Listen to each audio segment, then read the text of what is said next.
So hi guys, welcome to the channel. I hope you are all doing good and చాలా రోజులైంది కలిసి. So ఈరోజు ఈ వీడియోలో మనం మీకు స్క్రీన్ మీద కనిపిస్తున్నాయి కదా మై మార్క్స్, అలాగే హై కట్ ఆఫ్స్ రీజన్స్, అలాగే యూజ్ కట్ ఆఫ్స్ తర్వాత మన పరిస్థితి ఏంటి అనేది ఈ వీడియో అయితే మాట్లాడుకుందాం. సో లేట్ చేయకుండా అయితే మన వీడియోని స్టార్ట్ చేసుకుందాం. Let's go.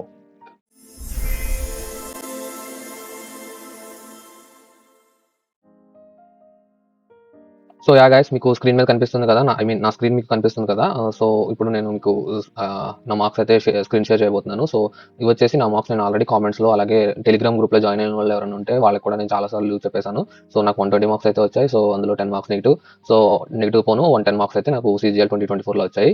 సో అది ఇప్పుడు క్వాలిఫై అయ్యానంటే అవ్వలేదు, ఎందుకంటే కట్ ఆఫ్స్ చెప్పాను కదా చాలా ఎక్కువ ఉన్నాయి. సో అది ఏంటి అనేది నెక్స్ట్ మాట్లాడతాను. సో ఇప్పుడైతే మీకు మార్క్స్ చూపిస్తాను, చూడండి. సో ఈ మార్క్స్ అయితే నేను నోట్ చేసుకున్నాను. ఎప్పుడైతే మనకి ఫస్ట్ పేపర్ వదులుతాడు కదా, పేపర్ కీ వదులుతాడు కదా, క్వశ్చన్ బై క్వశ్చన్. సో అప్పుడు నేను నోట్ చేసుకున్నవి ఇవి. సో సబ్జెక్ట్ వైజ్ అలాగే మార్క్స్ ఎన్ని, అన్ అటెంప్ట్స్ ఎన్ని, రాంగ్స్ ఎన్ని, కరెక్ట్స్ ఎన్ని, ఇవన్నీ నేను ఆ రోజు నోట్ చేసుకున్నాను. సో ఇది అప్పటి పేజే సంబంధించిన ఫోటో ఇది. సో మీరు చూసుకోవచ్చు ఇక్కడ 2024 CGLకి సంబంధించి అర్థమెటిక్ వచ్చేసి అర్థమెటిక్లో 25, రీజనింగ్ 25, ఇంగ్లీష్ 25, GS 25 అంటే తెలుసు కదా మీకు. ఇవి టోటల్ 100 ఉంటాయి. సో అందులో కరెక్ట్ వచ్చేసి అర్థమెటిక్లో 10 కరెక్ట్ అయ్యాయి, 2 అయితే రాంగ్ అయ్యాయి, 13 అయితే అన్ అటెంప్ట్స్ అంటే అటెంప్ట్ చేయకుండా వదిలేశాను. సో మ్యాథ్స్ అప్పుడు నేను బాగా ప్రిపేర్ అవ్వలేదు. దట్టు నేను అర్థమెటిక్లో అప్పుడు కొంచెం వీక్, అంటే నేను కొన్ని టాపిక్స్ మాత్రం ప్రిపేర్ అయ్యి వెళ్ళాను. ఎట్లాంటివి అంటే టైమ్ అండ్ వర్క్ ఒకటి, ట్రిగ్నోమెట్రీ ఒకటి, అట్లానే పర్సంటేజెస్ ఒకటి, ఇట్లా ఓన్లీ లిమిటెడ్ టాపిక్స్ మాత్రమే ప్రిపేర్ అయ్యాను. సో ఆ ప్రిపేర్ అయిన వాటిలో నాకైతే ఒక 10 అయితే కుదిరాయి. సో డేటా ఇంటర్ప్రిటేషన్స్ ఒకటి, సో అవి అయితే నేను కొన్ని కరెక్ట్ పెట్టాను. సో కరెక్ట్ పెట్టిన 10, అట్లానే టైం అయిపోతుందని కంగారులో ఒక 2 అయితే నాకు నచ్చిన అసలు క్వశ్చన్ ఏంటో కూడా చూడకుండా పెట్టేశాను. సో ఆ 2 ఖచ్చితంగా రాంగ్ అయిపోయినాయి. నెక్స్ట్ వచ్చేసి నేను ముందే చెప్పాను చాలా వీడియోస్లో ఆల్రెడీ, నాకు రీజనింగ్ చాలా ప్లస్, నేను ఫస్ట్ నుంచి కూడా రీజనింగ్లో చాలా బెటర్ ఉంటానని. సో మీకు చెప్పాను ఆ రోజే, రీజనింగ్ బాగా రాశాను. ఎగ్జామ్ రాసిన రోజు ఒక వీడియో అప్లోడ్ చేశాను కదా, సో ఆ వీడియోలో చెప్పాను ఆల్మోస్ట్ 23, 24 రైట్ అవుతాయని. సో 23 అయితే కరెక్ట్ అయ్యాయి, 2 అయితే రాంగ్ అయ్యాయి. సో అన్ అటెంప్ట్స్ వచ్చేసి 0 మీరు చూసుకోవచ్చు ఇక్కడ. అంటే నేను అన్ని అటెంప్ట్ చేసి వదిలేశాను. సో 2 అయితే తప్పాయి. ఆ రెండిట్లో ఒకటి సిలీ మిస్టేక్, ఇంకోటి అయితే నేను నాకు లాజిక్ ఒకటి అనిపించింది కానీ అక్కడ వేరే లాజిక్ ఉంది. సో దానివల్ల ఒకటి రాంగ్ అయింది. నెక్స్ట్ వచ్చేసి ఇంగ్లీష్, మీరు ఇక్కడ చూసుకోవచ్చు. ఇంగ్లీష్ కూడా నేను బెటరే, కాకపోతే మరీ అంత కాదు. బట్ నేను ఆ రోజు వీడియోలో చెప్పినట్టు కూడా ఇంగ్లీష్ కూడా కరెక్ట్గానే అటెంప్ట్ చేశాను. సో మీరు చూసుకోవచ్చు 17 రైట్స్ అలాగే 6 రాంగ్స్, 2 అయితే అటెంప్ట్ చేయడం జరిగింది. జిఎస్ వచ్చేసి మీరు చూసుకోవచ్చు ర్యాండమ్గా పెట్టాను. నాకు తెలిసిన అయితే 7. సో 13 ర్యాండమ్గా పెడితే అందులో 3 కరెక్ట్ అయ్యాయి. సో మిగతా 10 రాంగ్ అయిపోయాయి. So it's very bad luck అని చెప్పుకోవచ్చు. సో 5 అయితే అటెంప్ట్. సో మీరు చూసుకోవచ్చు అటెంప్ట్ టోటల్గా వచ్చేసి 20 అయితే అటెంప్ట్ వదిలేశాను. సో 20 అయితే రాంగ్ అయ్యాయి. సో 60 అయితే కరెక్ట్ అయినాయి. సో అలాగే వచ్చేసి అటెంప్టెడ్ 80, కరెక్ట్ 60, రాంగ్ 20 మీరు కూడా చూసుకోవచ్చు. సో ఇవన్నీ క్యాలిక్యులేట్ చేశాను, మీకు తెలుసు కదా, అది కరెక్ట్గా 2 మార్క్స్, రాంగ్కి 0.5 మార్క్స్ అని. సో దాన్ని బట్టి మీరు చూసుకుంటే టోటల్గా వచ్చేసి 110 అయితే వచ్చాయి. సో ఈ 110 కట్ ఆఫ్ రీచ్ అయిందంటే అవ్వలేదు, ఎందుకంటే కట్ ఆఫ్ మీరు చూసుకోవచ్చు ఆల్రెడీ 157 ఇచ్చాడు, 153 ఇచ్చాడు యూఆర్కి, ఓబీసీకి 148 దాకా ఇచ్చాడు. సో ఈ కట్ ఆఫ్స్ గురించి నెక్స్ట్ పాయింట్లో మాట్లాడతాను. సో ఇవి వచ్చేసి నా మార్క్స్. సో నా మార్క్స్ గురించి అయితే క్లారిటీ వచ్చిందని అయితే అనుకుంటున్నాను. Thank you. సో మార్క్స్ అయితే చూసాం కదా. సో ఇప్పుడు నెక్స్ట్ టాపిక్ వచ్చేసి reason for high cut off. High cut off reason ఏంటో చూద్దాం. సో రీజన్స్ చూసే ముందు ఒకసారి కట్ ఆఫ్ ఎంత ఇచ్చాడు అనేది చూద్దాం. సో కట్ ఆఫ్స్ అయితే మీకు చూసుకోవచ్చు. సో ఇది వచ్చేసి అన్ని పోస్టులకి కలిపి, ఈ ఫర్ అదర్ పోస్ట్ అంటే కొన్ని పోస్ట్ ఉంటాయి కదా, లైక్ జూనియర్ స్టాటిస్టికల్ ఆఫీసర్ కానీ, స్టాటిస్టికల్ ఇన్వెస్టిగేటర్ కానీ, ఇట్లాంటివి కాకుండా సో రిమైనింగ్ అన్ని పోస్టులకి కలిపి ఇచ్చిన కట్ ఆఫ్. సో దీన్ని మనం మ్యాండేటరీ కింద తీసుకుంటాం. సో మీరు ఇక్కడ చూసుకోవచ్చు యూఆర్కి 153 కట్ ఆఫ్ ఇచ్చాడు. సో ఓబీసీకి 146, సో ఎస్సీకి 126, ఎస్టీకి 111. సో మీరు ఇక్కడ చూసుకోవచ్చు మొత్తం టోటల్ క్యాండిడేట్స్ అంతా కలిపి 1,65,240, ఆల్మోస్ట్ 1,66,000 అనుకోవచ్చు ఇంకా. సో వీళ్ళందరూ ఎన్ని పోస్టులకి అంటే తీసుకుంది, ఎన్ని పోస్టులకి ఎంతమందిని సెలెక్ట్ చేస్తారంటే 17,000 పోస్ట్కి. అంటే ఈచ్ పోస్ట్ వచ్చేసి మీరు చూసుకోవచ్చు రేషియో 1:10 ఉంది, ఆల్మోస్ట్ యావరేజ్గా, అంటే కరెక్ట్గా చెప్పట్లేదు. సో యావరేజ్గా 1:10 అంటే 10 మందిని ఒక పోస్ట్కి అయితే సెలెక్ట్ చేశారు. సో ఆ రేషియోలో తీసుకున్నారు. సో మీకు ఇది చూసుకోవచ్చు కట్ ఆఫ్. సో ప్రీవియస్ 3 yearsగా ఇంత కట్ ఆఫ్ అయితే ఎప్పుడు ఇవ్వలేదు. సో ఇదే ఎంత ఎక్కువ ఇవ్వడం. సో 2022లో అనుకుంటా ఆల్మోస్ట్ 150 ఇచ్చాడు. సో అది కాకుండా ప్రీవియస్ 5 yearsలో కూడా ఎప్పుడు ఇంత కట్ ఆఫ్ అయితే రాలేదు. సో ఇంత కట్ ఆఫ్ రావడానికి మెయిన్గా 2 రీజన్స్. సో గుర్తుపెట్టుకోండి, 2 రీజన్స్ మెయిన్గా. ఫస్ట్ థింగ్ వచ్చేసి paper easy, paper toughness. Second వచ్చేసి కాంపిటీషన్. సో ఫస్ట్ ఈ పేపర్ టఫ్నెస్ గురించి మాట్లాడుకుందాం. సింపుల్గా చెప్పాలంటే మ్యాథ్స్ అనేది నేను ప్రిపేర్ అవ్వలేకపోవచ్చు కానీ ఒక మాదిరిగా ప్రిపేర్ అయిన వాళ్ళకి అన్ని సెట్స్ కూడా మ్యాథ్స్ చాలా ఈజీగా ఉందంటున్నారు. 1 or 2 బిట్స్ తప్ప మిగతా 23 బిట్స్ కూడా అటెంప్ట్ చేసేంత ఈజీగా ఇచ్చాడు అన్ని సెట్స్లో కూడా. సో రీజనింగ్ ఆల్మోస్ట్ అంతే. సో ఇంగ్లీష్ కూడా అంతే. ఇటు వచ్చి జిఎస్ ఒకటే గేమ్ చేంజర్. సో ఎవరైతే ఒక మాదిరిగా నార్మల్గా ప్రిపేర్ అవుతారో ఆ వాళ్ళు ఈ 3 సబ్జెక్ట్స్ కూడా, ఇది అథమెటిక్, రీజనింగ్, ఇంగ్లీష్ కూడా అటెంప్ట్ చేసేస్తున్నారంట.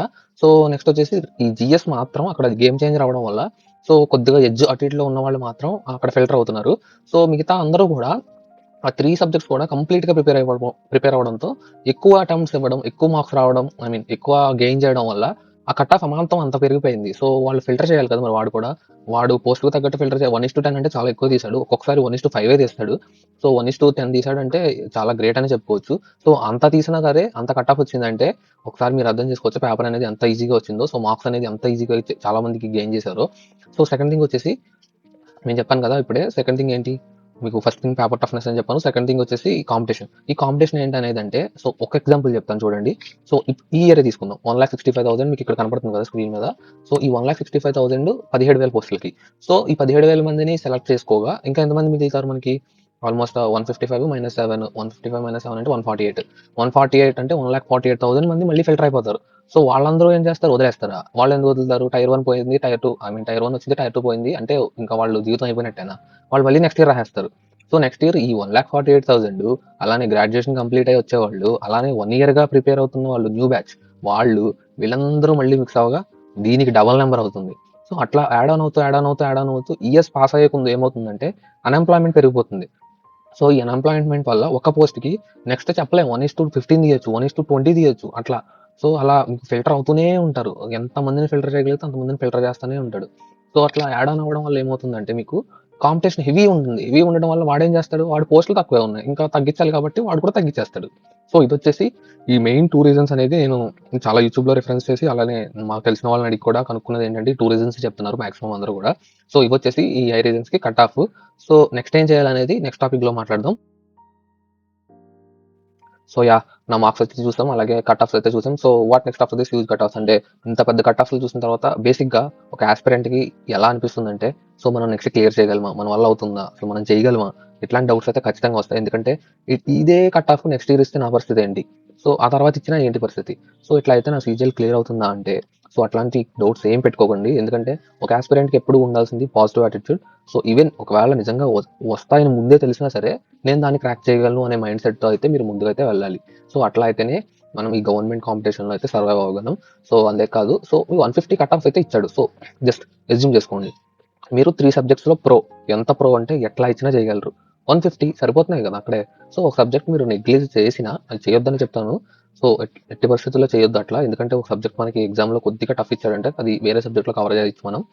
సో, నేను నార్మల్‌గా అస్యూమ్ చేసి చెప్తున్నా. సో, ఒక 3 సబ్జెక్ట్స్‌లో మీరు అల్ట్రా ప్రో అయితే సో, ఏమిచ్చినా చేయగలరు అనుకుందాం. 3 సబ్జెక్ట్స్‌లో 325 75 75 ఇంటూ 2 150 మనకి అక్కడే 150 వచ్చేస్తున్నాయి. సో, మన కట్ ఆఫ్ ఆల్మోస్ట్ రీచ్ అయిపోయాం. కాకపోతే ఏంటంటే ఒక 5 మార్క్స్. ఒక 5 మార్క్స్ జీఎస్‌లో ఎంత ఈజీగా అడిగినా ఒక 2, 3 బిట్లు మనకు తెలిసినయేస్తాడు. సో, అయిపోయింది. కట్ ఆఫ్ క్లియర్ అయిపోయింది. ఏముంది ఇందులో పెద్ద బాధ అంటే సో, మనం 3 సబ్జెక్ట్స్ కంప్లీట్‌గా ప్రిపేర్ అవ్వాలి. ఎలా ఇచ్చినా సరే ప్రిపేర్ అవ్వాలి. సో, ఆ ఫోర్త్ వన్‌ని మనం ఆప్షన్ తీసుకోకూడదు. బట్ ప్రిపేర్ అవ్వాలి. బట్ ఏంటంటే అది మనకి యాడ్ ఆన్ అవ్వాలి. ఒకవేళ వేరే దాంట్లో కొద్దిగా ట్రబుల్ ఇస్తే మనకు అది హెల్ప్ చేసేలా ప్రిపేర్ అవ్వాలి. అంతే తప్ప అదంటూ జీఎస్ కూడా మనం అట్లానే వస్తది కూడా పేపర్. ఎందుకంటే మనం ఎప్పుడు ఎంత ప్రిపేర్ అయినా మనకు తగ్గట్టు ఎప్పుడు ఇవ్వడు జీఎస్ పేపర్‌ని. సో, మనం 50% ప్రిపేర్ అయితే ఆడు అందులో 10% సంబంధించి ఇస్తాడంతే.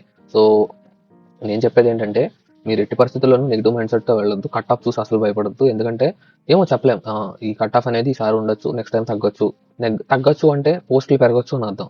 సో, అంతే తప్ప కాంపిటీషన్ తగ్గుద్దని కాదు. కాంపిటీషన్ పెరుగుతుంది. బట్ పోస్టులు పెరగడం వల్ల ఏంటంటే, ఇది కూడా తగ్గుతుంది. కట్ ఆఫ్ కొద్దిగా తగ్గే ఛాన్స్ ఉంది. నేను 130, 120 వస్తదని చెప్పను గానీ, 140, 145 ఈ రేంజ్‌లో కొద్దిగా 5, 10 డిఫరెన్స్ అయితే ఖచ్చితంగా ఉంటుంది. సో, హాఫ్ మార్క్ ఇచ్చినా సరే చాలా వేరియేషన్ ఉంటది. హండ్రెడ్స్ ఆఫ్ ఆస్పిరెంట్స్ ఫిల్టర్ అయిపోతారు ఒక్క హాఫ్ మార్క్‌లో. సో, 5 మార్క్స్ అంటే చాలా ఎక్కువ. సో, మీరు పాజిటివ్ మైండ్ సెట్‌తో ముందుకెళ్ళండి. సో, ఖచ్చితంగా 3 సబ్జెక్ట్స్‌లో మాత్రం ప్రో అవ్వండి. ఫోర్త్ సబ్జెక్ట్‌ని నెగ్లెక్ట్ చేయొద్దసలు. బట్ ఎట్లా అంటే మీరు ఓకే. మొత్తం కవర్ చేస్తాను. డీప్‌గా ఎళ్ళట్లేదు. బట్ అన్నీ కవర్ చేస్తాను. అట్లా చదివితే చాలు ఆ ఫోర్త్ సబ్జెక్ట్‌ని. సో, అది మీకు ఖచ్చితంగా ఎగ్జామ్‌లో హెల్ప్‌ఫుల్ అవుతుంది. ఒకవేళ మీకు మ్యాథ్స్‌లో గాని, రీజనింగ్‌లో గాని 2, 3 బిట్స్ ట్రబుల్ ఇచ్చినా ఆ ట్రబుల్‌ని ఇందులో మనం ఓవర్‌కమ్ చేయొచ్చు. సో, ఇదొచ్చేసి సింపుల్ స్ట్రాటజీ 150 కట్ ఆఫ్‌కి. సో, 150 కట్ ఆఫ్ అంత ఎక్కువేం కాదు. మీరు ఆ నంబర్‌ని మీరు ఇక్కడ మార్క్స్ రాసేటప్పుడే 150 టార్గెట్ పెట్టుకుంటే ఎగ్జామ్‌లో పెద్ద కష్టమేం కాదు. సో, మీరు ఫ్యూచర్‌లో ఖచ్చితంగా 150 టార్గెట్ అయితే పెట్టుకోవాలి. ఎందుకంటే అంతకన్నా కట్ ఆఫ్ తగ్గదు. యూఆర్ వాళ్ళకి. ఈ ఎస్సీ, ఎస్టీ, ఈడబ్ల్యూఎస్ వాళ్ళకైతే 130, 120 వాళ్ళు ఖచ్చితంగా ఈ రేంజ్‌లో అయితే పెట్టుకోవాలి. సో, 130, 120 పెట్టుకుంటేనే వాళ్ళు కూడా గవర్నమెంట్ కట్ ఆఫ్‌ని క్రాస్ చేయగలరు. సో, మీరు ప్రాక్టీస్ చేసేటప్పుడే మార్క్స్ రాసేటప్పుడే 150 కట్ ఆఫ్ పెట్టుకోండి. 3 సబ్జెక్ట్స్‌లో ప్రో అవ్వడానికి ట్రై చేయండి. ఫోర్త్ సబ్జెక్ట్‌ని నెగ్లెక్ట్ చేయొద్దు. బట్ కవర్ చేయండి. మొత్తం సబ్జెక్ట్ అంతా కవర్ చేయండి. సో, అవి ఏ 3 సబ్జెక్ట్స్ అనేది మీ ఇష్టం. నా సజెషన్ అయితే రీజనింగ్, మ్యాథ్స్, ఇంగ్లీష్ ప్రో అయ్యి జీఎస్‌ని కవర్ చేయండి. ఎందుకంటే జీఎస్సే చాలా వాస్ట్ సిలబస్ ఉంటుంది. మీరు టైం అంతా జీఎస్ మీద 25 మార్క్స్‌కి వేస్ట్ చేసే బదులు, సరే పోనీ వేస్ట్ చేసినా ఎక్కడి నుంచి ఇస్తాడో తెలీదు మనకి. సో, ఏ మూల నుంచి తీస్తాడో తెలీదు. బట్ ఈ 3 సబ్జెక్ట్స్ ఔట్ ఆఫ్ సిలబస్ అయ్యే ఛాన్స్ ఉండదు. ఏది ఇచ్చినా అందులోంచే ఇవ్వాలి. మనకు తెలిసినవే ఇవ్వాలి. తెలిసిన మోడలే రావాలి. సో, జీఎస్ అట్లా కాదు. సో, చెప్పింది అర్థమైంది అనుకుంటున్నాను. సో, ఇంతే. సో, ఈ వీడియో ఇప్పటితో క్లోజ్ చేస్తున్నా. సో, నెక్స్ట్ వీడియో ఇంకా ఇంట్రెస్టింగ్‌గా ఉంటుంది. సో, 3 ఇంపార్టెంట్ టాపిక్స్ తీసుకొని నెక్స్ట్ వీడియో చేస్తున్నా. So, stay tune. Until then take care and bye by.